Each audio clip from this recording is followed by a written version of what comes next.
Good morning again. I'm actually super excited to share the stage with David Maman again. I can hear it in your voice. Okay, so just a couple of words on David Maman before I let him introduce himself. David Maman, 24 years of experience in leadership and technology. First degree at the age of 15, master's degree at the age of 18, served at an elite army unit, founded 13 companies. Most recently, his company Hexateer was acquired by Huawei, and he has other successful companies like Teridian. He's the founder of Binah, which we'll talk about more now. And most importantly, he's one of the best people I know. So, if you have anything to add to that. No. Okay. So, David, we talk about this a lot. Maybe just say a word about Binah, and then we can.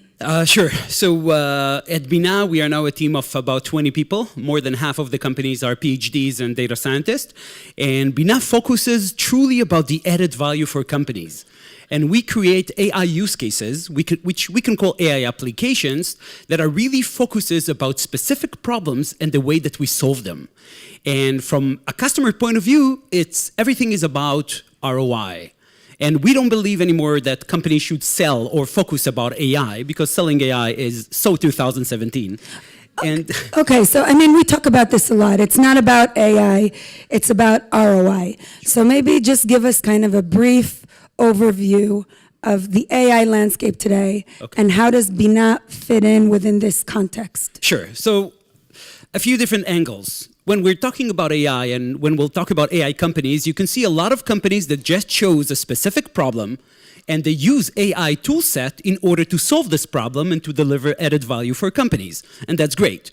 The second very large vertical is data science platforms and data science framework, which many times referred to as augmented analytics, automated machine learning, automated deep learning, and so on and so on. But I think it's really important to separate what do I mean when I say ROI.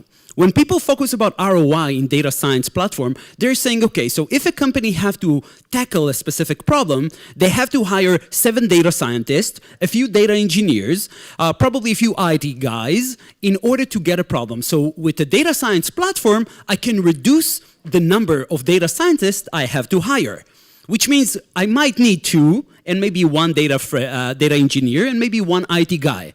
So yeah, that's ROI, but that's not the added value for the company. It's not about saving money on hiring less data scientists. It's about saving money and focusing about the business problem. For example, if I have to eventually run a better customer churn prediction to know which customer will leave me, I don't care how I solve it, if it's with deep learning or with magic dust. It's about the ability to add real added value for the business. So when talking about ROI in data science platform, don't think about how can I hire less data scientists. Think about what's the real business challenges that you have to save money on, and in order to truly get to the accuracy that you're based on. And that's what we're focusing on. We're not focusing about reducing the spending on data science. We're focusing about extremely accurately provide you the results that you need in order to generate business added value. Okay. So when will companies stop, in your opinion, stop chasing AI and start really focusing on implementing AI for their businesses? Great question. So the past 5 years, it was sort of a mayhem because every major company was spending millions and sometimes even hundreds of millions of dollars on building those amazing research teams. Hiring, when you have money, you can get the best people from Stanford and the best people from almost any research firm. And what happens eventually, when you try to break it down, what kind of an ROI it created to the company, it's close to nothing. According to Gartner, 84% of the money that was spent on artificial intelligence never got to production. So think about it, out of every $100 million, $84 million never created added value for the company. It was a great research experiment. So I think companies finally realizing it today, that the focus is about what are my problems? Before I start chasing after AI and data science platform and everything, what are the exact problems that I have? So there's a lot of talk about how all the internet giants are very focused on AI and how most of the deep learning models are already available, meaning that we've already kind of went through the breakthrough of deep learning, and technically I can get any kind of deep learning model I need through Google on TensorFlow. So what does Binah add to this? Great question. So let me ask you that. You know that C++ is available for 80 years. And you can hire a guy that knows C++ or Python with, 20 to 30,000 shekels a month. Does that mean that you're going to build your added value to your business? You're going to build a new Windows, a new Linux, a new SAP application? No one does that. And the thing about that, people think because TensorFlow is available, it transformed directly to the added value of the business. That's got nothing to do with that. And by the way, you made a very important notice that all the major cloud vendors and all the giants are building endless amount of optimized and automated tool sets. And just 2 days ago, there was a new announcement about automated machine learning. That's great. How can I use this machine learning and see what's the added value to my business? Customer churn, capital markets predictions. Let's go even crazy. How can I get vital signs from passengers? So yes, I have the tool set. But that doesn't mean anything about the business understanding, about the data preparation, and how do I make sure that the modeling actually works accurately. So it's a completely different point because all the major players bring you endless amount of tool sets. And yes, they are available for you. But that doesn't mean anything about how can you increase your customer churn prediction from 72% where you are today to 80%, which means another $20 million a year. But I have a question. If we're seeing now that there are two forces in the market. There are these big internet giants that are racing to provide AI toolkits, and they store all our data, and they actually have a lot of our data as well. And at the same time, you see startups, startups like yourself trying to tackle by creating AI-first applications. Who wins this war? I mean, don't they have all the resources in the world, all the data in the world? That's a great question. So let me take you back 10 to 15 years ago when everyone talked about a cloud. So everyone, if I needed to play some sort of storage online, so I needed to go to some hosting company on the internet, ask them to buy a rack, and then I needed to buy some storage, some hard drives, and then I needed to buy a server, and then I needed to install an operating system and manage my file share. Today, when I need to put 1 terabyte online, I just go to Amazon, press 1 terabyte, and press play. I have no clue which storage runs at the backend. I have no clue which networks runs at the backend. I have no clue which RAID architecture is part of the hard drive management runs at the backend. And guess what? I don't care. I will never even ask those questions from Amazon. So I think AI is heading in this direction. If I need customer churn, and again, this is just an example, it can be any use case. I need customer churn. I don't need to know whether it runs over TensorFlow or do I use SVM or whatever modeling there is. I need the added value for my business. And that's, I think, the thing that during the next 2 years, all the major cloud vendors will start heading in this direction. Because, when I just met a friend upstairs, that they have 0 data scientists, they are 0 using TensorFlow or any other of those tools, but they have the same problems such as NASDAQ. And that's the thing that those companies will focus about the added value and not about using another tool set. Okay, so I think one of the interesting things that you mentioned here is the notion of added value. Now we know that AI, it's only as good as the data that we feed it. You take one group that has all the data in the world and mediocre data scientists, and another group with the best data scientists in the world but limited data, which team will win in the end? So it's important to understand why data is such a major factor. Because when we're talking about AI today, everything is about statistics. I can find the ties that connects between a wide, various amount of data that help me to see how accurate it is. But it's not just about statistics. You know, in Binah, we're really focusing about signal processing. How can we find truly the new signals? How we can get new features? How can we truly find the point of added value? I'll just give you an example. So in the world today, in a lot of different vital sign solutions in automotive. So there's a lot of different technology. How can you get vital signs from passengers and drivers? So we developed also a solution based on computer vision that we can retrieve the heart rate and heart rate variability out of a live video. So there's a lot of different solutions in the market today that basically they got about 10,000 people driving with a video, and they got their heart rate. And using deep learning, they can find statistical relationships and find out how come when a specific person looks, maybe according to a specific color on his face, what probably is his heart rate. And it's never gets extremely accurate. You know, it can never replace an Apple Watch, for example. What we're doing, we're retrieving the signal itself. We have no statistical mechanisms that shows us based on data. So I think a new types of challenges that are happening today about starting to understand that statistics sometimes is not good enough.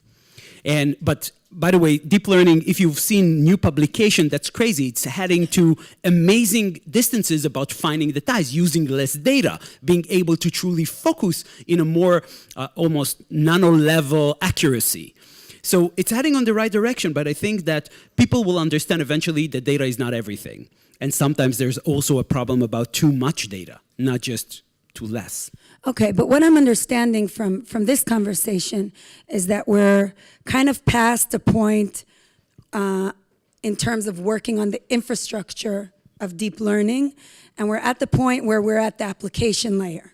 So the way that Binah maintains its edge in kind of the application layer of data science and artificial intelligence, what is it? Is it your abilities in technology and signal processing? So I think the foremost, we are focused about accuracy. What we actually sell to you know, from the biggest financial organization in the world to the largest insurance company in Japan to the largest automotive vendors, we sell accuracy. We're not selling just an AI application for them to use. And in each and every application that we deliver, we're able to deliver off-the-charts accuracy. But the edge is that from hundreds of different startups that I know, we're probably the only startup that the research have nothing to do with development. I have today hardcore research team that are based on research. And the delivery that we deliver in order for the development team to actually wrap it up to a solution, utilizing the power of signal processing with AI capabilities, and I'm saying AI, not machine learning, deep learning, genome algorithms, or any type of AI toolset, this combination allows us a huge edge. But by the way, you know... So you said signal processing a couple of times. Maybe kind of give the audience here a word about what that means. Sure. So signal processing have been out there for almost 85 years in a production level. So I think the easiest example will be when thinking about acoustics. When you see a 5 seconds recording, you usually see this kind of a power spectrum. And this kind of a power spectrum, you know, you think it's just the volume, but behind the volume in this kind of a 5 seconds voice recording, there's so much different information. For example, how can I tell the gender of the speaker? How can I tell the space between words? How can I tell the pitch, the echo? How can I separate things? So signal processing is a wide range of mathematical tools that helps you to break down this core intense data into important part of information.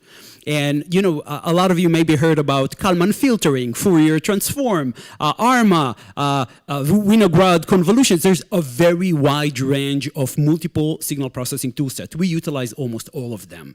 But we found out that signal processing help us in FX prediction as good as it is in image processing. And that's something really unique in this market, because even if you look for papers, you can't find any mention on that on any scientific papers. Because many times people that come from physics, and I have 5 PhD in physics today in my team, people that come from physics are really focused about signal processing and the capability of signal processing, while people that come from machine learning or statistics are really focused about statistical modeling and stochastic modeling at a high level. So let me just get this straight. Signal processing is the ability to identify signals and patterns within a data set? For example, the pre-processing part, Okay. feature engineering and pre-processing capabilities. Okay. So I have a question. Let's say we have these, amazing models that are super accurate. What happens if the AI is wrong? That's a great question. Just a few months ago, there was an amazing study in Stanford, and they tried to statistically map pedophiles just out of images. So they got the entire pedophile list from the public information available in the US, and they found out pedophiles. And then they ran it over ImageNet, and they found thousands of pedophiles. Now, go prove, are there pedophile or not? That's a horrible question, but AI is wrong sometimes. There are outliers, there are things that doesn't make sense, but at the second that we adopt AI into our lives, and in China, by the way, it's moving very fast. The government utilizes AI capabilities into decisions on a daily basis, and that's scary, because go prove that you're not a pedophile. That's horrible, of course, definition, but AI is wrong, and sometimes it's really hard to validate it, because you can do backtesting for years, but suddenly something different happens. And then this kind of based on statistical, because the pre-processing and cleaning the data and finding out the outliers was not optimized enough, then it's much easier to fail. You actually touch on a hot topic, which I didn't plan to ask about. No, but you talk about China. A lot of people are kind of talking about the tension between China and the U.S. In the AI, forces. Not just AI, everything.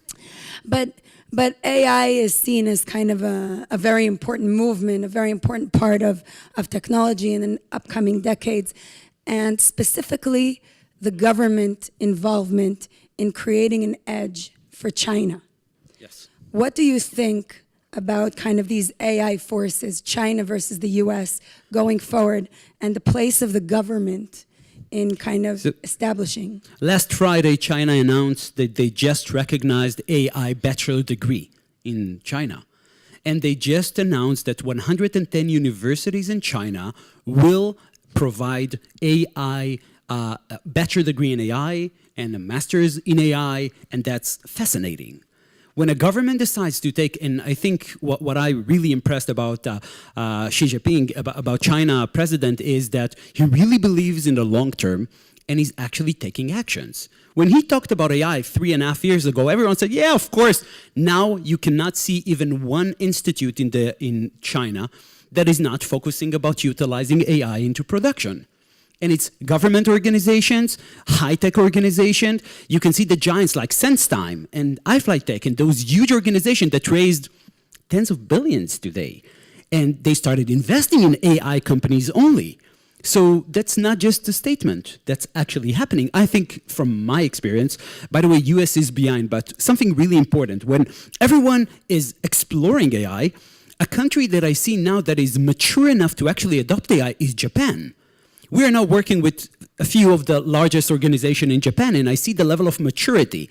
They don't believe in hocus pocus about magic of AI. They want to have measurable things that they can validate and they can measure. So I think the entire world will head at this direction. Don't sell me stories. Show me, approve me, and let me validate those level of accuracy. But US, China, I'll put my money on China now. Wow. To be honest. So it's very interesting, and you actually bring me kind of to ask you about the elephant in the room, right? We have AI, this incredible technology, which allows us to kind of transition from a world in which our skills as human beings and our expertise is required for productivity, for work and efficiency, and also our value systems. We value ourselves as, as what we produce. We value us in terms of our work and what we bring to the world. What happens if you take today and several decades from now, when machines are able to complete most of the tasks that we do? How will the world look like? Great question. So I think, my grandfather from my father's side was a scholar. And in order to make some more money during his free time, he used to fix shoes. When was the last time you saw someone fixing shoes? And just 3 years ago, the entire industry went to complete automation, from the design screen to selling shoes. You know, Adidas today, there is no manual labor in the process whatsoever. Everything is fully automated. Adidas, Yeezys, all those kind of shoes that everything is printed. And I think I haven't heard about huge firing people in the shoes industry yet, even though there is no one is doing that manually. So I think it's an evolution. Yes, but I think now it's not just the people that create shoes. It's the people that do your taxes. It's the people that sell you insurance. It's the people that do kind of the computer engineering. And it's happening slowly, right? You brought up something very interesting. I think that the number one jobs that will be lost are the smart people jobs and not the people that sell me shoes in the store. Because think about that. You know, in order to truly replace a person, the work is mostly in cosmetics. But on the other hand, in order to change someone that does taxes or does the law work for me to go through a contract, everything can truly be automated. So yes, there's going to be huge changes. I don't think that during the next decade it's going to be 80% fired in any industry, by the way. But I think new jobs and new types of work positions will rise up from that, like the internet have done. You know, how many new positions have the internet raised? Right. I mean, personally, what worries me is that you have these kind of internet companies with all the data and all the infrastructure. Don't be worried. It's okay. But don't they become stronger with AI? I mean, today people are complaining they're using my data in order to sell me stuff, but in the future, they can use my data in order to increase their accuracy. To replace me. Yeah, so I think privacy of information is also about to evolve, and the new technology solutions when it comes to cybersecurity about owning your data, and no one that will be able to be exposed to this data is going to change as well. But those are real threats that, to be honest, you can't do anything about that. That will happen. Any information, eventually you will store only on the cloud. You will never buy 1 petabyte of data to your house. Even if it will be on a disk on key, you want it available always. You don't want to back up your data. You don't want to spend time on all those kind of chores. And the thing is, it's unavoidable already. Mm-hmm. But I assume you believe that there are a lot of benefits to make up. I only see the benefits, to be honest. I never thought about those problems. Mm-hmm. So what are the benefits in your opinion? In a utopian world, within a few dozens of years, I guess about 50 years, no one will have to work for money. I think in a utopian world, you know, no plumbers will need to clean up pipes. Everything will be based on robots. No tax attorney will have to work about my horrible receipts. And I think everything should be completely automated. So how about a new, I guess, paradigm in the world where we don't work for money anymore? That's interesting. And so a lot of people, I guess, are talking about other kind of ways to distribute the value between members of society. Yeah. Okay, interesting. So we're short on time, so I wanted to kind of ask one more question. It seems like the recent breakthroughs in deep learning can already go a very long way in allowing companies like Binah help other companies achieve ROI. I wanted to know what, in your opinion, is the next breakthrough in AI, and can it come from Binah? Of course it can. Come on. But what are you working on? So what we're working on, autonomous AI, I guess. Not augmented or automated, but from our point of view, every solution that we deliver should not be touched by any person anymore. So each and every system will have the option to automate itself, to retrain itself, to optimize itself. So that's what we're really working on now, like letting AI continue its life cycle by itself. Mm-hmm. And I think everyone will get there as well. Okay. Where is Binah 5 years from now? 5 years? Let's talk about 3 years. 5 years is too far, but I think what we're building today, to be honest, is the largest AI market store place. Not a marketplace, but actually AI store. Because I think in added value, so companies can choose the use case, provide their data, or the data is public, and get the added value that they need. So this kind of an AI marketplace, like you go today to Amazon Marketplace to choose a use case that you can use from an IT perspective, the world of AI is heading in this direction. Thank you, David. Thank you very much, everyone. Have a great day.